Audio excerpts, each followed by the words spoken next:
안녕하세요 여러분. 세상 돌아보기입니다. 오늘은 22년 12월 16일이고 금요일이네요. 오늘은 국방론평 꼭지로 한 말씀 드리려고 합니다. 제목에서 보신 것처럼 우리의 주력, 그러니까 우리 뭐라고 할까, 기동군단 제7군단이죠.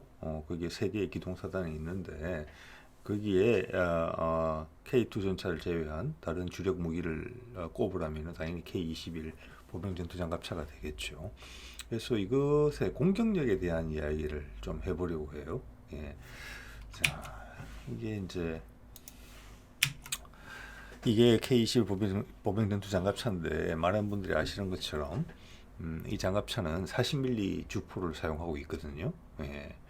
그래서 기존에 지금 인터넷상의 정보를 봤을 때 기존에 생산된 것이 약 470대, 그리고 작년에 아파치 헬기를 추가 도입하지 않기로 하면서 추가 그 비용을 추가 뭐랄까 K2 전차의 추가 생산과 함께 K21 장갑차의 추가 생산도 로 이어졌던 것 같거든요.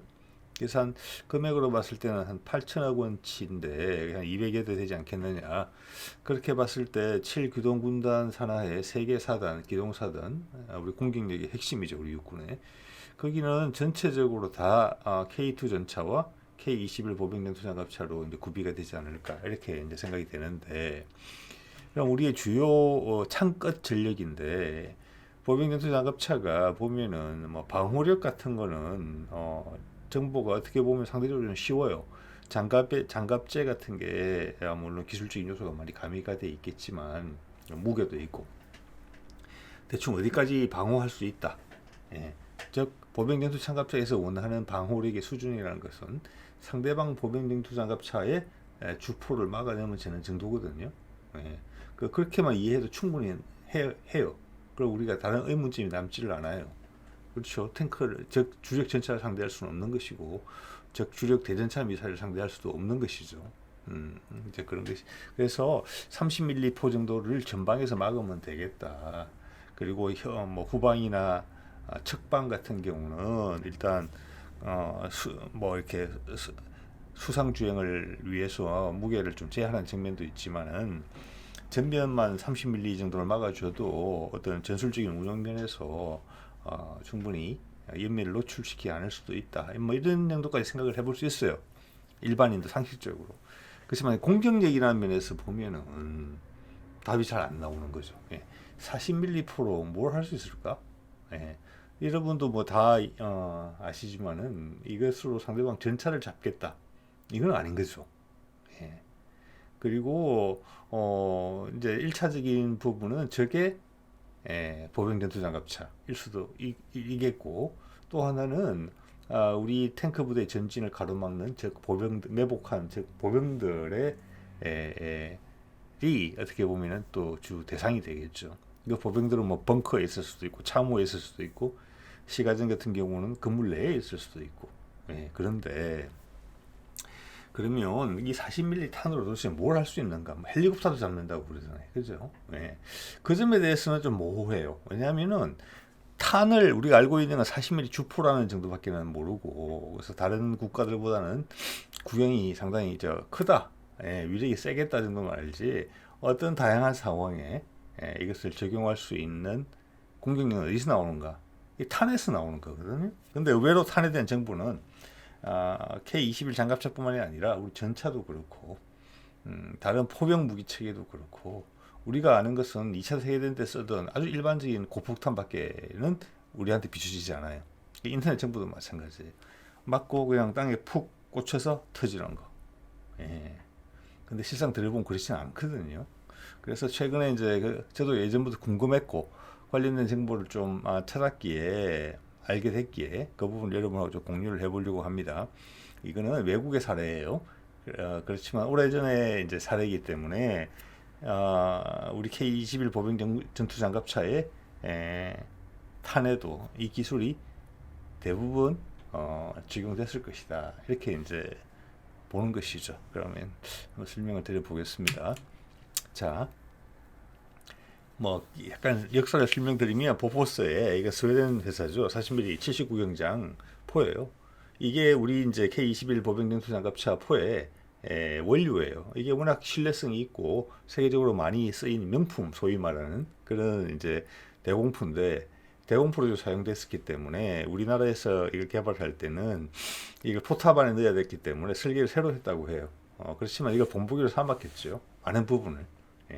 그래서 그 신뢰성을 가지고 있는 포를 우리가 이제 어떻게 본보기로 삼아서 포탑용으로 개조를 하는 형태고, 이게 보면은 사거리라는 면에서 봤을 때 이게 수직 발사 도달 고도가 7.5km나 돼요.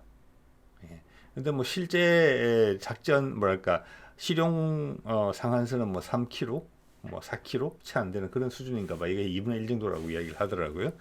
그런데 이거를 예를 들어서 45도 각도로 장사정으로 쏘면은 이게 1.5배 이상 날아가는 거거든요. 그 최대 사거리는 육상에서는 뭐 10km 이상 날아가는 탄이에요, 지금 이게.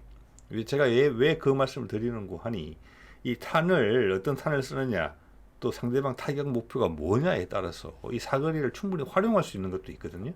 그리고 바뀌어진 전장 상황이 그 사거리를 더 활용할 수 있게 해줘요. 물론 적의 어떤 장갑 차량을 상대하기 위해서는 직사거리가 훨씬 줄어들겠죠. 그렇지만 그게 절대 다가 아니거든요. 예. 자, 보겠습니다. 자, 이거 뭐 이 CTA 형식이 나왔죠. CTA라는 것은 탄두 내장형 탄을 쓴다는 것이고, 탄두 내장형 탄을 쓰게 되면은 탄의 체력만 줄어드는 게 아니라, 그래서 더 많은 탄을 실을 수 있을 뿐만 아니라, 왜냐하면 40mm는 탄이 크니까 갖고 다닐 수 있는 탄의 숫자가 상당히 제한이 돼요. 그래서 위력을 위해서 탄약의 숫자를 제한받는 이런 이제 어떻게 보면 구도가 되어 있거든요. 그런데 CTA 탄두 내장형을 탄을 채용하게 되면은 그 부분을 많이 회복할 수 있다는 거죠. 탄을 훨씬 많이 실을 수 있다는 것이죠. 심지어 30mm, 35mm 탄보다 더 많이 실을 수도 있을지 몰라요. 자, 그게 1차적인 장점이고, 2차적인 장점은 뭐냐면은 포의 구조가 간단해져요. 탄이 짧아짐으로 인해서. 그래서 포의 작동 기구가 크기가 줄어들게 돼요. 그래서 포가 30mm 포보다도 더 가벼워져요. 그러면서 발사 속도는 더 빨라질 수 있어요. 자, 그렇게 된 것을 여기 이제 이 블로그의 내용을 살펴보면은 이건 뭐 사실인 것 같아요. 아마 15년, 16년 전에 이미 개발이 됐다는 거예요. 채용만 기다리고 있는 상황이에요. 지금 풍산 같은 데서는 탄도 여러 가지가 나와 있죠. 추가로 개발 중인 탄도 있고. 네. 자, 이것이 의미하는 바가 뭔고 하니, 우리가 K21을 지금 쭉 써봤을 때 40mm 포의 선택은 훌륭했다라고 스스로 판단한다는 거예요, 우리가. 그리고 앞으로 전장에서도, 왜냐면 가장 강력한 포거든요. 보병 전투 장갑차에. 앞으로도 그럴 것 같고, 한동안은. 미국에서 50몇 밀리 이야기로 나오긴 하지만 지금도 주력은 30이나 35mm잖아요. 그래서 우리 육군은 이 포가 마음에 드는 거예요. 그래서 제가 앞으로 계속 쓰고 싶은 거예요. 자, 그런 시장의 반응이 있었기 때문에 이것을 더 가볍게 만들고 더 많은 탄을 가져다닐 수 있게 개량하는 형식이 등장한 거예요. 그렇게 이해를 해야 되겠죠. 예. 그래서 우리 K21을 이제 개량을 하게 되면은 이 포가 올라가겠죠. 그리고 무인 포탑화 될 수도 있으니까 무게가 많이 줄어들 수가 있어요. 예. 포 자체로 줄어들죠. 포가 작아지니까 포탑도 줄어들 수 있죠. 거기도 무인화로 가면 더 줄어들 수 있죠. 예. 줄어드는 무게를 수상 항해에 지장이 없는 선에서 장갑을 보완하는 데 쓸 수도 있고, 그거는 고민들이 많이 있겠죠. 또 우리 차륜형 장갑차를 나중에 무장을 하게 되면은 이 포를 싣게 될 가능성이 높아 보여요. 예. 자, 그 정도로 해놓고, 뭐 물론 탄종이나 탄에 사용되는 방식, 신관을 사용하는 방식은 똑같겠죠, 지금이랑. 그리고 추가되는 게 있으면 더 덧붙여지긴 하겠지만. 예. 자, 말씀드린 것처럼 우리 차륜형 장갑차도 차근차근 이제 RCWS로 시작해서 지금 계획상으로는, 이건 뭐 업계의 계획입니다만은 2029년상으로는 화기 탑재 차량, 저게 40mm 포, 좀 전에 말씀드린 CTA4가 될 가능성이 많다. 무게 증가를 최소화할 수 있고, 크기도 작으니까. 그럼 운용 병력도 줄어들 수 있는 것이죠. 예. 그리고 뭐 수상 항해나 또는 뭐 수송기에 실른다는 부분에 있어서도 큰 부담이 없는 거예요. 무게 증가가 별로 최소화되니까, 포탑을 장착함으로 인해서 초래되는 그런 게 있고, 이제 지난번 DX 코리아에서 차세대 차량용 장갑차 이런 모습도 이제 현대로템에서 보여줬는데, 뭐 전체적으로 봤을 때 이거는 40mm CTA4 기반이다 이렇게 볼 수 있는 것 같아요. 무인 포탑이고. 네. 자, 그래서 이제 저 CTA4가 이제 제대로 등장을 하겠구나. 예. 그리고 크기도 줄어들고 무게도 줄어드는 마당에 우리의 모든 포탑 형태의 무인 포탑 형태로 들어가지 않을까 이렇게 봐진다는 말씀을 드릴 수 있을 것 같아요. 예. 자, 뭐 이거는 40mm 포를 CTA 형식으로 바꾸게 되면은 크기가 이렇게 줄어든다는 거예요. 무게도 엄청 줄어들겠죠. 기존 40mm 포하고 비교를 하시면 될 것 같고, 제가 봐서 이걸로 봐서는 거의 뭐 30mm 포하고 35mm 포의 중간 정도 되는 크기와 무게가 되지 않을까 싶어요. 지금 이게 제인스에서 나온 자료니까 그렇게 막 거짓말 많이 하는 자료는 아닐 거라고 봐요. 예. 자, 내부 여기 가운데 점선을 기준으로 해서 내부 부분이 훨씬 적어진 게 확 눈에 띄시죠. 그거는 30mm 포보다도 정도밖에 안 돼요. 예. 포탑 내부에 차지하는 용적이 확 줄어드는 거잖아요. 물론 저기 이제 무게 감소로 당연히 따라오는 것이고. 자, 그리고 탄을 보시면은 기존 40mm 탄 그리고 들어가는 그 추진제 화약 양은 똑같은 거예요. 지금 이게 성능은 똑같은 거죠. 탄이 대신 하나 우위제가 있죠. CTA4는 짧으니까 발사 속도는 더 빨라지는 거예요. 그렇죠. 위력이라는 면에서 같다고 봤을 때 체력이 엄청나게 줄어드는 게 보이시죠. 예. 저것 때문에 더 많은 탄을 넣을 수 있다는 겁니다. 길이로만 따지면은 30mm 탄보다도 짧아요. 물론 두께는 40mm 탄보다도 조금 두껍습니다만. 예. 자, 이런 부분이 있다. 체력이 감소되고 발사 속도가 증가한다. 자, 그리고 이건 기존에 우리가 이제 설명을 하는 K21 보병 전투 장갑차가 할 수 있는 일을 이야기하고 있어요. 오늘 우리가 관심사는 윗부분 뒤에 두 개인 것 같아요. 위에 거 두 개. 복합 기능탄이라는 단어가 나오죠. 이게 핵심입니다. 예. 자, 이게 뭐 한 30mm 탄 정도부터는 이게 적용이 가능한 것 같아요. 복합 기능탄. 왼쪽 거는 시한 돼 있죠. 그리고 오른쪽은 복합 기능탄 근접이라고 돼 있어요. 즉 이것은 뭐냐면 하나의 탄을 목표물에 따라서 세팅을 다르게 할 수 있다는 뜻이에요.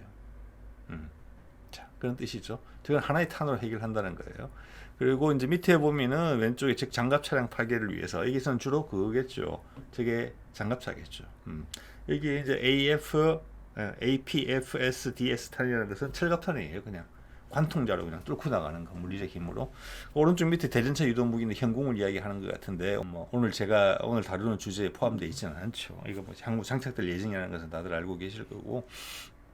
그래서 복합 기능탄인데 이제 이게 이제 오늘 주제죠. 복합 기능탄을 어떻게 세팅을 해서 어떻게 사용되는지. 지금 우리가 알고 있는 정보는 이 정도밖에 없어요. 네. 여기에 대해서 이제 우리가 좀 더 이해도를 높일 수 있는 그리고 그 이해도가 올라갈수록 야 K21 이 복합 기능탄은 무섭구나. 전장에 나타나면 장난이 아니겠구나. 이런 생각이 아마 드실 겁니다. 자, 마침 국방 TV에서 관련된 정보가 조금 있더라고요. 그래서 이게 그 탄의 모습이에요. 이게 복합 기능 탄이에요. 복합 기능 탄이고 복합 기능을 탄이 수행하기 위해서는 다기능 신관이 필요해요. 제가 적어놓은 거 보이시죠? 이 한 발당 자그마치 100만 원이에요. 100만 원. 냉장고 한 대입니다. 냉장고 한 대 날아가는 거예요. 팡팡팡 이렇게 세 발로 쏘면 300만 원입니다. 그래서 자, 이게 보면 다기능 신관인데 일단 여기 보면 일정 시간이 지나면 폭발할 수 있도록 시한 센서를 탑재한다. 시한 센서가 있어요. 그죠? 자, 저기 참호 밑에 숨어 있는데 참호 위에서 터뜨리게 하고 싶어요. 그럼 그까지 거리가 정확히 나와야 되겠죠. 그렇기 때문에 장갑차에서 할 수 있고 현대 장갑차만 할 수 있는 거예요. 그게 EOTS 시스템이 이걸 다 하는 거예요. 레이저 거리 측정기 그리고 내 탄의 속도는 다 알고 있는 것이죠. 이미 컴퓨터가. 그래서 쏠 때마다 너는 몇 초 있다 터지면은 저게 머리 위에서 꽝 터질 수 있겠어. 시간 세팅을 해주는 거예요. 그러다가 다른 목표가 등장하잖아요. 그럼 다른 목표를 겨냥하고 또 발사해요. 그때는 시간이 달라질 수 있겠죠. 더 가까울 수도 있고 더 멀 수도 있으니까. 그러면 신관에다가 정보를 보내주는 거죠. 너는 1초 빨리 터져. 너는 1초 뒤에 터져. 그걸 사람이 할 수 있겠습니까? 절대 할 수 없습니다. 그래서 이거는 컴퓨터화된 전장에서만 가능한 그런 신관이에요. 자, 일단 그 정도까지만 말씀드릴게요. 여기서 이제 시한 센서라는 게 있으니까 몇 초 있다가 터져 이거죠. 10초 있다 터져, 15초 있다 터져. 그러면 적에게 가장 큰 타격을 줄 수 있는 위치에서 하늘에서 빵 터진다는 거예요. 자, 그 다음에는 근접신관으로도 쓸 수 있다라는 거예요. 이 다기능이잖아요. 여러 가지 기능을. 여기서 근접신관은 사실 2차 세계대전 때 이렇게 개발된 것인데 엄청난 대공방어의 신기원을 이룩한 것이죠. 안에 조그만 레이더가 들어있는 거예요. 요즘은 레이저로도 하는 것 같습니다만은 대공 미사일 같은 경우는 여기는 레이더가 좀 들어있는 거예요. 그 레이더가 가까이 가서 뭐가 걸리면은 어느 정도 거리 안으로 들어오면은 근처에 목표물이 있구나라고 파악을 해서 자기가 자폭을 하는 거예요. 꽝. 자, 이것을 근접 센서, 근접 신관이라고 하는 거예요. 그러니까 레이더가 들어있다 이렇게 이해를 하시면 되는 거고, 다기능 신관이라는 것은 근접 레이더를 이용할 수도 있고 시간을 타이머를 맞춰놔서 몇 초 후에 터져라도 된다. 그래서 다기능 복합 신관이다. 그렇게 이해가 되는데 이것은 실제 K-21의 포탄이 복합 기능탄이 할 수 있는 능력의 아주 일부분만 살짝 맛보기로만 보여준 것에 불과하다. 이런 느낌 아마 받으시게 될 겁니다. 제가 설명을 오늘 잘할 수 있으면. 네. 자, 그걸 위해서 제가 이제 상당히 도움을 많이 받은 영상이 이 영상인데, 자그마치 13년 전의 영상이에요. 2010년 정도에 나온 영상인데, 이거는 디지털로 녹화된 게 아니라 필름에 녹화된 거예요. 퀄리티 보면 아시겠죠. 그리고 지금 로보트라는 유튜브 채널에서 제가 이 영상을 올려놓는데, 그 전체 내용을 봤을 때 이건 보포스에서 만든 거예요. 보포스에서 자기들의 포탄을 홍보하기 위해서 만든 거니까 뭐 13년 전에 올린 거니까 뭐 15, 16, 17 뭐 이렇게 됐을 수도 있어요. 자, 그러니까 한 20년 전의 기술, 15년, 10년부터 20년 전의 기술일 수 있는데, 여기 있는 기술을 우리가 검토하고 또 좋은 부분이 있으면 채용하지 않았다고 생각하기는 어렵겠죠. 예. 그래서 이 내용을 보시고 이 기능을 다 우리 군에서는 검토를 했을 거고, 필요하다 생각하는 부분은 구현을 했겠다. 그리고 앞으로 더 추가로 구현하고 싶은 부분도 있겠다. 이런 생각이 들 수 있을 것 같아요. 그래서 똑같지는 않지만 이 6가지 말씀드릴 거거든요. 그 6가지 안에는 들어있겠구나. 6가지를 다 할 수도 있고 그것도 좀 부족할 수는 있겠지만 이 정도 그림 안에서 움직이고 있겠구나. K-21의 복합 기능탄이 이렇게 이해하시면 될 것 같아요. 자, 여기를 일단 3P탄이라고 이 탄을 소개를 했어요. 이 탄 하나 가지고 지금은 3P인데 왜 3P냐? 안에 텅스텐 구슬이 들어있어요. 1000개 이상이. 그게 어떤 식으로든지 꽝 터져요. 폭발력을 바탕으로. 그래서 상대방한테 피해를 입힐 수 있는 부분이 돼요. 예. 두 번째는 당연하죠. 프로그램이 가능한 거예요. 복합신간이잖아요. 근접신간도 되고 시한신간도 돼요. 아까 말씀드린 것처럼. 근데 거기에 여러 가지 가지치기가 더 될 수 있어요. 그렇죠? 그리고 근접신간 당연히 가능하죠. 여기도 레이더가 들어있다는 겁니다. 예. 그래서 이렇게 세 가지 기본적인 기능이 가지고 있기 때문에 3P라고 이야기를 하는 거예요. 탄이. 근데 실제 신관의 세팅은 6가지로 할 수 있다는 거예요. 자, 우리 K-21에 쓰는 포하고 똑같은 포잖아요. 보포스의 40mm 포에 쓰이는 탄에 대한 설명이에요, 이게. 자, 보포스는 스웨덴 회사고 그들이 만든 CB90 보병전투 장갑차는 전 세계적으로 여러 나라에서 팔렸고 인기 있는 모델이고, 우리 K-21의 본보기가 된 보병전투 장갑차로 지금 이해가 되고 있어요. 그러니까 우리한테 충분히 참고가 되는 내용이죠. 예. 자, 오늘의 가장 중요한 슬라이드에 우리가 이제 도착을 했네요.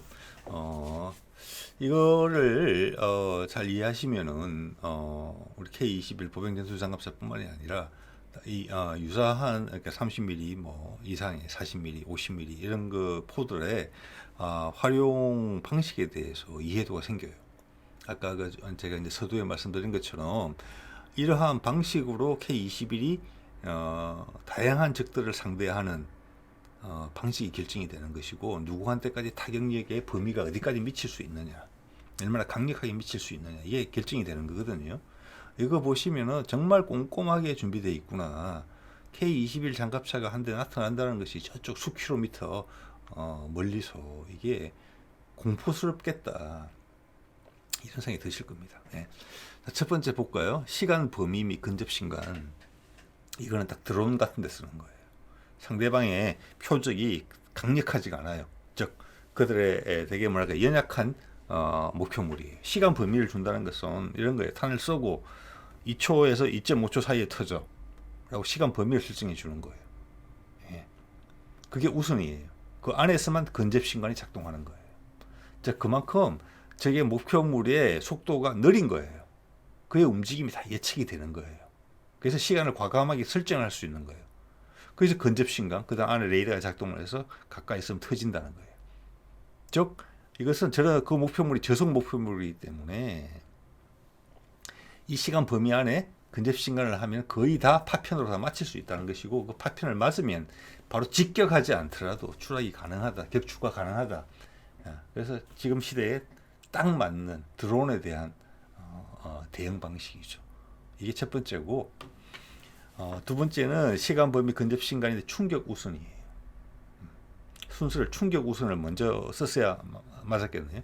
자, 똑같아요. 2초에서 2.5초, 0.5초에 윈도우를 주는데 그때 충격이 먼저 발생을 하면 충격이 우선을 주겠다는 거예요. 그런데 시간이 다 됐는데도 충격이 없다. 그러면 근접 신간이 작동을 해서 상대방 목표물이 근접 신간의 범위 안에 있으면 터져라. 이런 이야기예요. 즉 이거는 뭐냐면은 첫 번째 거와 비교해서 적기가 공격 헬기 같은 튼튼한 물체예요. 그리고 동시에 속도가 느린 거예요. 그래서 드론처럼 예측하기는 쉬워요. 하지만 얘들은 방호력이 상당히 있는 아이들이에요. 그래서 파편만으로는 목표를 격추시키기 어려울 수가 있기 때문에 충격에 우선을 둔 거예요. 근데 충격이 안 발생하면은 근접 신간이라도 터져서 파편으로라도 공격해야 되죠. 자, 그래서 공중 목표물을 두 개를 고른 거예요. 두 가지를. 속도가 느리다. 그 다음 속도가 느리지만 튼튼한 애들, 그리고 속도가 느리지만 연약한 애들, 그걸 구분한 거예요. 세 번째는 뭐냐? 지속적 근접 신간이다. 시간 범위를 주지 않았죠. 이 말은 뭐냐면은 시간 범위를 줄 만큼 상대방이 느리지 않다는 거예요. 이건 뭐냐면은 이제 A-10이나 뭐 러시아의 근접 지원 항공기 같은 거예요. 빠른 거예요. 정신없는 거예요. 그래서 시간 범위를 줄 수가 없어요. 상대방이 빠르기 때문에. 충격 우선으로도 할 수 없어요. 마친다는 보장이 없어요. 이거는 뭐냐면 탄막을 형성하는 거예요. 그래서 근접 신간으로 계속 쏘는 거예요. 많은 부분들이 빗나가겠죠. 이거는 고정익 항공기, 근접 지원 항공기. 거의 속도가 마하에 가까운 그런 친구들을 상대할 때 쓰는 방법이다. 이거죠. 그 다음 이제 나머지 세 가지는 지상 목표물을 공격하는 방식이에요. 자, 위에는 계속 근접 신간을 썼기 때문에 레이더를 주로 많이 썼죠. 그리고 세 가지 중 두 가지의 경우에서는 시한 신간도 썼죠. 자, 그 다음 시한 신간만 쓰는 경우가 있어요. 이런 경우는 상대방의 보병의 위치가 고정되어 있을 때 그렇겠죠. 참호에 숨어 있거나 그랬을 때 내가 딱 쏘면은 거리는 내가 알고 있는 거죠. 그래서 제 거의 거리는 정확하게. 그러면은 네가 예를 들어서 3.5초 뒤에 터져. 그러면 바로 적 머리 위에서 빵 터지는 거니까. 그래서 파편으로 상대방을 살상한다는 게 있죠. 자, 이건 보병용이라는 것을 쉽게 알 수 있는 부분이고, 그것도 조금 프로그래밍을 하는 것 같아요. 이렇게 최대한 살상 범위를 넓히기 위해서 그런 프로그램 세팅이 되어 있는 걸 선택을 하면은 똑같은 하늘에 똑같은 지점에서 터지는 게 아니라 약간 앞뒤로, 약간 좌우로 흩어져서 일정 지역.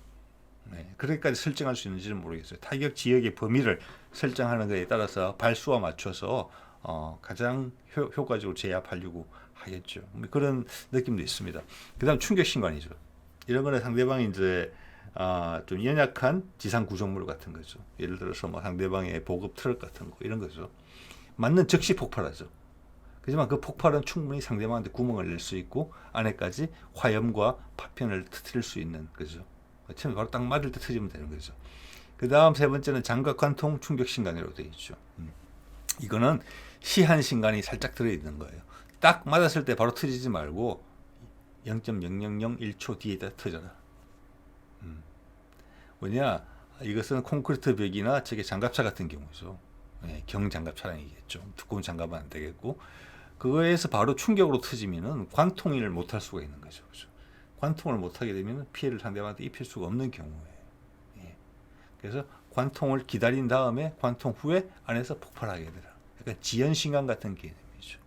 말씀드린 것처럼 콘크리트 벽이나 경장갑 차량한테 쓰는 방식이에요. 자, 이 정도 용례를 보다 보면은 야 K21이 무섭구나. 예. 다양한 목표물에 대해서 다양한 방식으로 공격할 수가 있겠구나. 그리고 지금 드론의 위협이 강조되고 있기 때문에 위에 시간 범위, 근접 시간 같은 부분은 뭐냐면은 K21 조만간 개량이 될 거잖아요. 그러면 지금 우리 보병 전투 차륜형 대공 장갑차, 차륜형 장갑차에 대공용이 있어요. 거기에 있는 EOTS 시스템은 이전에 비효과보다 훨씬 낫다는 평들이 많이 들리거든요. 하긴 이 기술 개발 분야가 빠른 분야고 많이 국산화가 또 진행이 된 분야죠. 품질은 좋아지고 가격은 떨어진 부분이 있어요. 예. 자, 앞으로 드론이 상당한 위협 요소로 등장을 하게 되면은 향후 이제 K21의 개선형 같은 경우에는 그거보다 더 나은 EOTS 시스템이 들어갈 수가 있어요. 하늘도 항상 살펴야 되는 거죠. 땅만 살피는 게 아니고. 예. 그래서 드론 정도는 충분히 요격할 수 있는 그런 기능이 부여될 것 같아요. 그리고 기존에 우리가 가지고 있는 복합 기능 신관도 이런 기능이 더 강조가 되겠죠. 저는 그렇게 봐집니다. 예. 자, 이거는 연약한 물체에 대해서 이제 공격을 할 때 썼던 충격 신관이죠. 구멍이 꽤 크게 납니다. 그리고 안에도 당연히 피해를 끼치죠. 예. 자, 그리고 저 위에 거는 장갑 관통 충격 신관인데 좀 전에 아까 말씀드린 그런 거죠. 이거는 장갑재인데 구멍이 훨씬 작은 걸 알 수 있어요. 이거는 포탄이 그냥 여기를 통과한 거예요. 바로 폭발하지 않고. 그래서 안에서 폭발했어요. 화염이 이 구조물의 안쪽에서 발생하는 게 보이실 겁니다. 여기 보면 밑에 이제 영어로 적혀지긴 한데 18mm 철판을 관통했다고 돼 있거든요. 딱 장갑 차량 같은 거죠. 장갑차 같은 거. 물론 탱크는 아니고 그런 거고. 요 밑에 그림은 뭘 보여드리는 건고 하니 15cm 두께의 콘크리트를 관통한 후에 안에서 폭발하는 겁니다. 뭐 이런 건 시가전용으로 되게 활용도가 높겠죠. 15cm면 이 정도니까. 자, 이런 것들이 기술이 발달되면서 상당히 전장이 무서워진 것이다. K21 한 대 가지고 해결할 수 있는 일이 엄청나게 많다. 또 하나 생각해 볼 수 있는 것은 향후 지금 차륜형 장갑차에 만약 이런 포탑이 이제 장착될 가능성이 아주 높잖아요. 그러면 지금 보병 분대가 이동을 해서 차륜형 장갑차에 지금 실린 무장이 뭡니까? 12.7mm 중기관총이거든요. 그 사람이 절대 들고 다닐 수 없는 거란 말이에요. 고작 해봤자 7.62mm 기관총만 들고 다녔는데 12.7mm로 가까운 거리에서 12.7mm면 사거리가 1.8km나 나와요. 그걸로 뒤에서 포대로서 지원 사격을 해주는 것만 해도 엄청난데 향후 이런 40mm 포탑이 장착이 되게 되면은 보병 분대원들의 무장이 뭐가 돼야 될지 구성이 어떻게 돼야 될지 진심으로 고민이 될 것 같아요. 보병 사단이 전부 다 기동화되잖아요. 한 연대에 한 대대는 차륜형 장갑차, 한 대대는 K200 장갑차의 개량형, 나머지 한 대대는 좀 있으면 등장하게 될 중형 그 방탄 트럭으로 이동이 돼요. 셋 다 기본적으로 12.7mm RCWS 원격 무장 체계는 다 갖추게 돼 있어요. 그렇게 봤을 때는 제일 전방에 서는 게 K808이 될 수 있어요. 차륜 장갑차.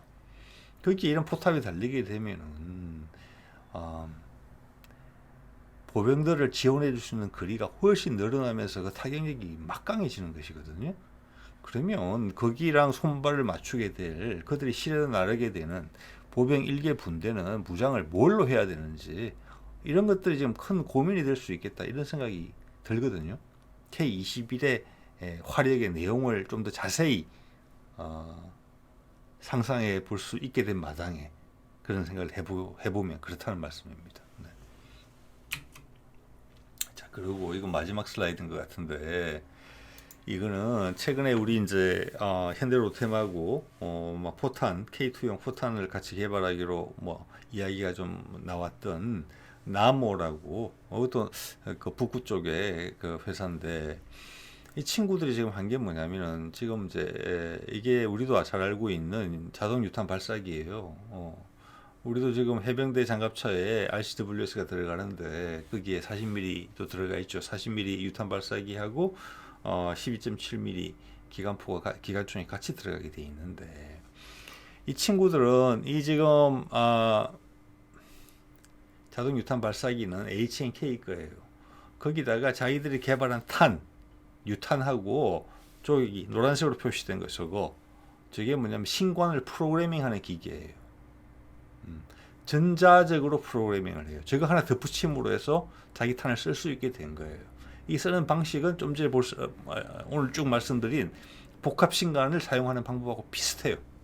네, 여기 제가 소개는 안 시켜드립니다만은 하나의 예를 말씀드리자면은 이 40mm 유탄을 가지고 성형 자격탄인데 기본적으로 여러 가지 쓰는데 균질 아변 강판을 75cm를 관통해요. 이걸로. 그래서 그게 대인이냐 콘크리트 벽이냐에 따라서 시한으로도 쓰고 여러 가지 방식으로 쓰는 거거든요. 그 프로그래밍을 저걸로 해요. 저게 레이더예요. 우리 요즘 차에 들어있는 자동 자율 주행 같은 거 할 때 앞뒤로 그리 잴 때 다 들어가는 게 뭐 KA 밴드 이런 게 들어가거든요.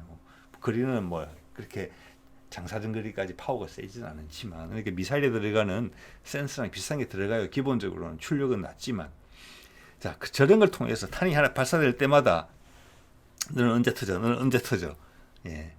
우리 말로 무선 통신으로 신관을 세팅을 한다는 거예요. 예. 저게 처음에는 대단한 기술 같아 보이지만 지금도 보면 기존 K4에다가 부가적으로 장착만 해서 그런 탄을 기능을 부여하게 된 거잖아요. 이 앞으로는 가격이 예전에 기계적 시스템보다 훨씬 더 싸질 가능성이 높아요. 네. 즉 그 말은 앞으로 K21 장갑차는 물론이고 차륜형 장갑차의 개량형 그리고 우리의 K4 유탄 발사기 이런 것에도 전부 다 복합 신관이 기본적으로 들어가게 될지 몰라요. 자, 과거에는 탄의 정확도가 떨어졌기 때문에 뒤에 영어로는 그 트레이스라고 그러죠. 안에 탄 일정 부분에다가 화염이 좀 이렇게 연기 같은 게 아니면 불빛이 나게 만들어서 탄의 뒷모습을 우리가 볼 수 있게 해놓은 거죠. 지금 연발로 발사하는 많은 무기 체계의 탄약들이 그렇게 되어 있을 거예요. 그 탄의 일정 부분을 차지를 해요. 차지를 하고 그걸 태우는 거거든요. 발사와 동시에 타는 거예요. 그러면서 그 빛이 뒤로 보이는 거예요. 그래서 발사자가 봤을 때는 탄이 어디에 맞고 있는지를 알 수 있게 되주는 거예요. 지금도 보면 뭐 기관총에도 보면 뭐 5발 중에 1발 정도는 그렇게 되어 있잖아요. 옛날에 유탄포도 그랬다는 거예요. 40mm 포 같은 것도 그랬을 수도 있겠죠. 그렇지만은 요즘은 이런 EOTS의 발전으로 인해서 그런 것조차 필요가 없다. 예광탄이라는 것도. 차라리 그 공간을 지금 이 네모의 이야기로는 그 공간이 20에서 25% 정도가 남는다. 추가로 확보할 수가 있다. 예, 그 기능을 빼면은 40mm 유탄에 거기에다가 화약을 채울 수가 있다. 그럼 파괴력이 더 좋아진다. 이런 이야기를 하는 거예요. 자기들이 보기에는 날아가는 탄이 어디로 날아가는지 사수가 알 필요가 없다. 왜냐? 그냥 한 대로 가서 맞을 것이기 때문에. 그런 이야기를 합니다. 그래서 우리한테는 이제 단순하게 보이는 RCWS나 뭐 40mm 기관포 앞으로 우리의 주력 육군 기갑 장비의 주력 포가 될 것 같은데 전차포를 제외하고는 얼마나 무시무시한지. 예. 그리고 이제 제가 한 번 더 확인하는 내용은 향후 이제 드론이라는 게 상당히 위협적인 요소가 될 것 같은데 그런 면에 대응하기 위해서라도 우리 차륜용 장갑차의 포탑 장착 같은 부분은 오히려 더 빨리 진행될 수도 있겠다. 왜냐하면 40mm, 30mm 포 이상이 돼야지 이런 기능들이 이제 복합 기능탄이 제대로 발휘할 수 있는 거거든요. 12.7mm 갖고는 안 되고 하늘에 대한 대응이 안 되는 거죠. 부족한 거죠. 안 되긴 안 되겠지만. 자, 그리고 이제 EOTS가 일반적으로 확산되면서 대부분 국산화되면서 기능도 좋아지고 있잖아요. 기술 개발이 빠른 부분이에요, 여기가. 그러면 저렴한 가격에 우리가 가진 장갑차 숫자가 절대 적지 않습니다. K21 벌써 뭐 한 600대, 700대 넘어가고 차륜용 장갑차도 벌써 뭐 800대 이 정도 배치가 될 것으로 보여요. 더 늘 수도 있거든요. 그것만 해도 벌써 뭐 1,500, 600도 넘어가잖아요. 그 정도 장갑차를 갖춘 나라가 별로 없어요. 예. 그러니까 국산을 개발하려는 거죠. 그걸 수입해가지고 EOTS 시스템 다 달고 원격 무장 체계 하면 감당이 안 되는 겁니다. 예. 향후는 뭐 중형 전술 차량에도 넣을 거고 소형 전술 차량에도 올라가는 거잖아요. 이는 드론의 위협에 대응하기 위해서는 포탑을 가진 차들에 대한 필요성이 확실히 제기가 된다. 전방에서 떼야 되는 부대들한테는. 자, 그리고 우리 향후 우리 보병여단의 이제 기동화가 완성이 될 때 그 세 개의 축이 차주용 장갑차, K200 장갑차, 그리고 중형 전술차 이렇게 돼 있는데 물론 셋 다 기본적으로는 원격 무장 체제 12.7mm가 다 들어가겠지만 제가 봐서는 이제 포탑화가 진행이 되면서 차주용 장갑차가 성능 개량이 되면 40mm 포 반드시 들어가야 된다.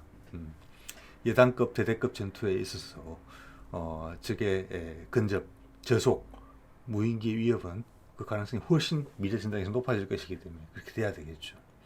그리고 가능하다면은 K200 장갑차도 40mm 포가 지금 CTA 탄도 내장형으로 가고 무인 포탑으로 가게 되면은 크기가 작아질 것이기 때문에 K200에까지도 또 대부분 다 국산화되는 것이고 K200에까지도 장착을 고려해야 되지 않을까 뭐 이런 생각도 해보게 됩니다. 예.